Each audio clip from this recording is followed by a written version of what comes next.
Hello সবাইকে, আজকে আরও একটি নতুন ভিডিও নিয়ে আমি চলে আসলাম। আগের দিনের ভিডিওতে আমি দেখিয়েছি বাড়ি থেকে দিল্লি আসার জার্নিটা, আর আজকের ভিডিওতে আমি দেখাবো আমাদের দিল্লি থেকে জম্মু যাওয়ার মুহূর্তটা কেমন ছিল।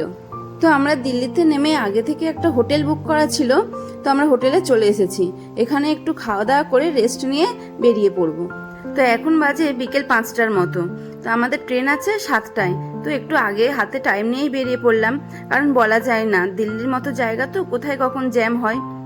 তবে হোটেলটা স্টেশন থেকে খুব একটা দূরে ছিল না, ওই 7 থেকে 10 মিনিটের মতো লাগলো। আর এখানে স্টেশনে দাঁড়িয়ে দু ভাই বোনে খেলতে লেগে গেছে, আর ওইদিকে ট্রেনটাও আসার সময় হয়ে গেছে। আর ট্রেনে ওঠার কিছুক্ষণ পরেই দেখি এখানে কিছু লোক ঠাকুরের গান করছে আর নাচানাচি করছে। ওরা যাচ্ছিল বৈষ্ণোদেবী মন্দির। আর এখন বাজে ভোর 6টার মতো। আমরা এখন ট্রেন থেকে নেমে পড়েছি, আর আমরা নেমেছি উধমপুর স্টেশন। আর এই উধমপুর স্টেশনটা খুব একটা বড় নয়, ছোটোখাটো স্টেশন। তবে এখানে যে তুলনায় টুরিস্ট আসে সে তুলনায় ডেভেলপ নয় স্টেশনটা। আর এই হলো ভোরের জম্মু। তো দেখে একটা আলাদাই ফিলিংস হচ্ছিল।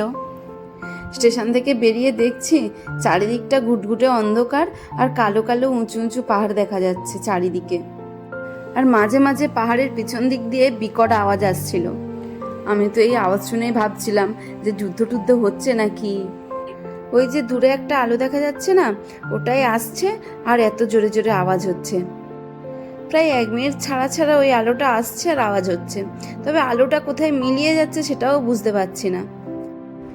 আপনাদেরকে এই আওয়াজটা একবার শোনাই, জানি না ফোনে কতটুকু বোঝা যাবে।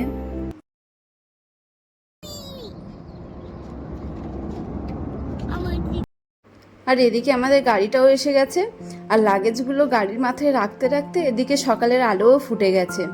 আর জানেন এই গাড়িটা আমাদের অনেক দিন আগেই বুক করা হয়ে গেছে, তবে গাড়িটা এখানে 3 দিন ধরে এসে দাঁড়িয়ে রয়েছে, কারণ ওরা অন্য ট্যুরিস্ট এনেছিল আর ফিরে যায়নি। রাস্তাটা তো অনেকটা, সেজন্য গাড়িটা 3 দিন ধরে এখানে রয়ে গেছে। তো চলুন, গাড়িটা ছেড়েও দিয়েছে, আর মনের মধ্যে এখন বাঁধ ভাঙা আনন্দ নিয়ে এগিয়ে চললাম কাশ্মীরের পথে।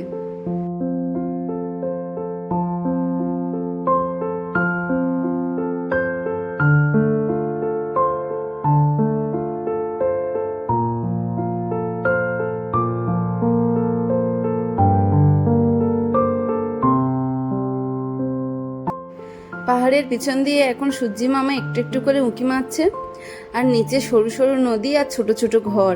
কি অসম্ভব সুন্দর যে দেখতে লাগছে, কি আর বলবো। আর এখানে রাস্তাও যে এত ভালো বলার মতো নয়। মনেই হচ্ছে না যে কোনো পাহাড়ি রাস্তায় আমরা জার্নি করছি, মনে হচ্ছে যেন কোনো সমতল জায়গা দিয়ে গাড়িটা যাচ্ছে।